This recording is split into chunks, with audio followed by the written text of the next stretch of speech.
হরে কৃষ্ণ, হরে কৃষ্ণ। নমস্কার সকলকে।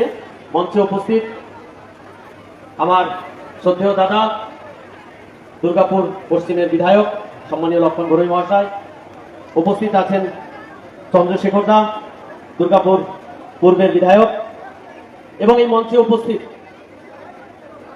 সমস্ত সরকারি এবং বিভিন্ন কোম্পানির আধিকারিকবৃন্দ, এবং আপনারা যারা উপস্থিত হয়েছেন কৃষ্ণ ভক্ত মানুষ, সকলকে যথাযথ স্থানে আমার যথাযথ সম্মান জানাই।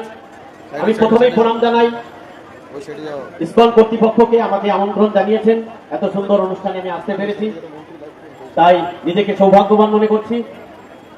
আজকে আমাদের চন্দ্রশেখর দা এবং লক্ষণ দা বলেছেন, বক্তব্য হয়েছে কিন্তু এটা বক্তব্যের জায়গা নয়।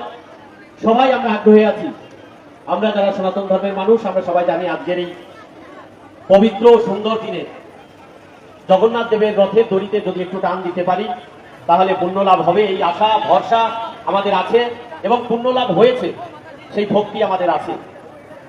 তাই আমাদের পুরীর যে ধাম, সেই পুরীর ধাম পৃথিবীর সর্ববৃহৎ কোন ধর্মীয় জমায়েত হয় এমন ধাম আমাদের পুরীতে আছে। সেই পুরীতে জগন্নাথ দেবের রথ থেকে শুরু হয় এবং সারা ভারতবর্ষে নয়, ভারতবর্ষের বাইরে গিয়েও বিভিন্ন জায়গায় এই আজকের এই রথযাত্রা হচ্ছে। আজকে আমাদের সরকার, সম্মানীয় মুখ্যমন্ত্রী শুভেন্দু অধিকারী মহাশয়, তিনি চিন্তা ভাবনা করেছেন যে এই রথ পরিচালনার জন্য, এই রথের অনুষ্ঠান আয়োজন করার জন্য কিছু ব্যবস্থার প্রয়োজন, উনি সেটা করেছেন। আজকে বিভিন্ন জায়গায় বিভিন্ন সুন্দর একটা পরিবেশে এই রথযাত্রা অনুষ্ঠিত হচ্ছে। তাই আমরা কথা না বাড়িয়ে আমরা সবাই এই জগন্নাথ দেবের রথযাত্রায় দড়ি টানবো এবং সবাইকে অনুরোধ করব যে প্রশাসনকে সহযোগিতা করে শান্তি শৃঙ্খলা বজায় রেখে আমরা আজকের এই সুন্দর অনুষ্ঠানে অংশগ্রহণ করব। সবাই ভালো থাকুন, সুস্থ থাকুন। জয় জগন্নাথ।